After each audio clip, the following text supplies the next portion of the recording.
Now, the temperature of American politics has been rising for some time. The United States has seen a troubling spate of violent attacks across the political spectrum, including yet another attempt on President Trump's life. And Americans are asking, what is causing this dangerous uptick in political violence? In a recent Substack article, Professor Barbara F. Walter offers her answer to that question. She joins Hari Srinivasan to discuss. Bianna, thanks. Professor Barbara Walter, thanks so much for joining us. You wrote a Substack recently titled Political Violence is Here to Stay. America has all the conditions for violence and no signs of change. And we are really having the conversation just in the wake of the third presidential assassination attempt on Donald Trump's life. And what does this say about political violence in the U.S. today? What we know about political violence is it happens under these conditions. It happens most frequently in countries that are pseudo-democracies. Most people think, full democracies are really safe and you don't have a lot of violence. But the closer you get to being a North Korea or a China, the more violence you're going to see. And that actually is not true. Autocracies tend to be almost as peaceful and stable as full, healthy democracies. But if you look where the violence happens, it all happens in the middle. It spikes as democracies are declining, especially if they're declining rapidly. And once they get to the middle zone, that's peak violence, peak instability. And that's based on pretty much every data set out there. So that's the first and the most important condition. The second condition is when politics in these partial democracies gets defined by identity rather than ideology. So it's when voters join parties not because they're conservative or liberal. That's a healthy political system. It's when they join a party because they're Black or they're white, they're Christian, they're Muslim, they're Serb or Croat. Those two are the most destabilizing conditions, a partial democracy with these really tribal politics. But then you add a few additional features. You add easily accessible guns, right? The United States has the highest per capita gun ownership of any country in the world by a lot. And gun ownership is rising, and it's now rising across a wider swath of people. It used to be that most guns in the United States were held by a small percentage of the population. They tended to be conservative. Since 2024, you've started to see more women, more minorities, more people on the left buying guns.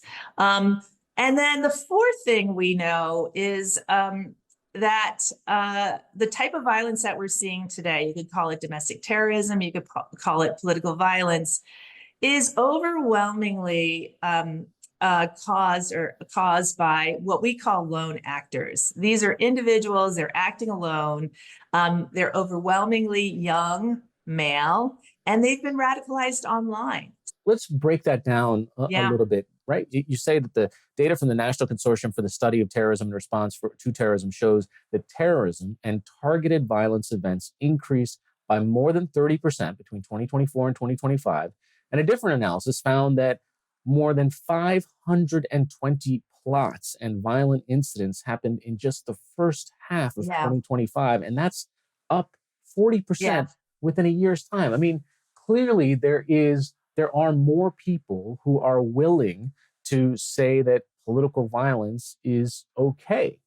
Yes. And so then the question is, why do they think this? And I think there's a multitude of reasons. One is that we have a president and we have party leadership on the Republican side who are willing to condone it, normalize it, give immunity to it. And that was not the case even 20 years ago. I mean, when there was an assassination attempt on a politician, both parties would come together and immediately condemn it, would immediately show real sympathy towards the target. And now you don't see that anymore. Now it's just like, well, he deserved it, or that's what happens when you do X, Y, and Z. And it's this environment of hate, actually, also, where we're in a place where members of each party see the other as their enemy. They don't want their children to marry somebody from the other party.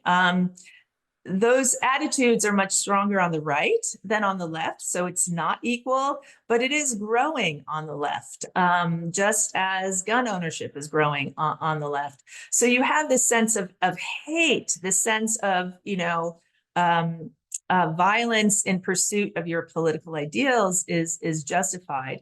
And that's in part why you see it growing. We've been hearing about the impacts of social media and the filter bubble and the echo chambers, specifically around young men who seem impressionable. Yeah. They have their own frustrations about the economy or job loss or dating or whatever it is, and they seem to go down these rabbit holes. And I wonder, is there any idea of how that's contributing specifically to this sort of lone wolf type of attack or this type of political violence? So, I think the single biggest driver of this increase in political violence is the social media environment, full stop, period. And we know that young men are struggling. There's, we're trying to figure out why that's the case, but they are disproportionately drawn to a lot of these more extreme sites and chat rooms. And what usually happens is there's some underlying grievance. So here in the United States, they've lost their job, or they're looking around and they're seeing immigrants in their community who are getting good jobs, or they see the people who are becoming billionaires in Silicon Valley, and a lot of them aren't, weren't born here and don't look like them. And they have that grievance. Why is this not happening to me? Why am I getting worse off? This is my country. My country's changing. I want it back. Sure. And then they go online. And what the studies have shown is that they've tracked exactly how they become more radical the longer they stay online. And it doesn't happen initially. They might go online and they'll say, they'll type something like, Muslims in America, right? The algorithm then feeds them more and more extreme. It doesn't stay neutral. It doesn't stay at the same level, more extreme material. And that's how it slowly happens. The big question that researchers still have is, okay, you become more radical in your beliefs, in your ideology, in your hatred, but there's a big difference between your attitude and actually picking up a gun and killing somebody. And we know only a minority of the people who are radicalized online actually take that last step. But they do. And that's what we don't quite understand yet. That could be partly a mental health issue, right? You look at a lot of these lone actors and they don't have stable lives. They don't seem to be operating on solid ground. And so there's probably an element of that as well. I wonder, how does despair key in to political violence? Some of the people that have been behind the attacks, whether it's on Charlie Kirk or the president or the United Healthcare CEO. There's just a core frustration that they express in manifestos or testimonies where it just seems like they're in a system that isn't going to work. So I feel like maybe I should take matters into my own hands. And you talk about despair. I frame it as a loss of hope. That people will work within the system. They'll go through conventional political channels as long as they think that there's some hope that will actually fix the problem that they care about. But when they come to believe and they despair that anything will ever change, then suddenly they shift and they go from, okay, I'm not going to work within the system anymore. I'm going to turn to violence. And if you look historically at all the violent terrorist groups, Hamas, the IRA, the Tamil Tigers, they didn't start as violent organizations. They started as political organizations. The IRA was has been around since the 1920s. And they actually modeled their organization and their movement. They modeled it against the civil rights movement, Martin Luther King's civil rights movement here in the United States. They had marches, they had strikes, they did all of that. It was only after they saw that nothing was ever going to change as long as they worked in the system, that the more extreme members of that group who were in the background saying, it's not going to work, it's not going to work, you need to turn to violence, that the moderates in that group eventually said, yeah, you're probably right. And that's when you see the shift to violence. So despair plays a really important role in all this. I wonder, one of the things that we have been familiar with over the past few years is the rise of political violence from far-right groups. Mm-hmm. And we saw that even when the president came into office the first time around, we continued to see an increase in that. But what you also document here, and that there are studies that are kind of looking at this, is that there's now an uptick in political violence from the left. How significant is that? It's small but meaningful. So the vast majority of political violence, since about 2008, has been perpetrated by the far right. And even today, after an uptick on the left, it's much, much more lethal, has killed, more people by a magnitude of 10, so it's much, much bigger on the right. But the left had been quiet until recently. And since 2024, so since Trump came back to office, you are seeing more attacks from the left that continues in 2025. In fact, there's one statistics that shows that 2024 was the first year where there were more attacks from the far left than the far right. That is in large part because attacks from the far right decreased in 2024. They're guys in power, right? Yeah. They have the keys to the Cadillac. So they don't really need to turn to violence right now, but still you're seeing it from both sides. They're different. The way they use violence is different, and who they target is different. The far right has overwhelmingly been violence driven by white nationalism. It tends to be targeted at minorities. The three big targets are Black Americans, Jews, and LGBTQ citizens.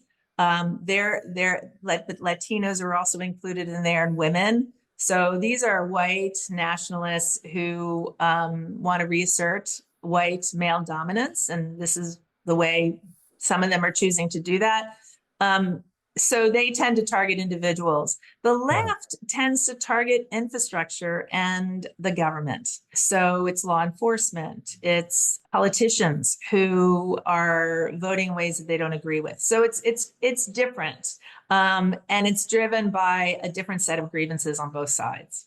We seem to collectively put a social disincentive on acts of political violence, right? We capture lone wolf actors quickly. We give them very public trials, long sentences. That doesn't seem to be deterring more acts of this.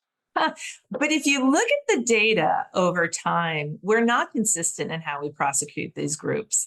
So the previous peak of political violence, domestic terrorism in this country was 1995.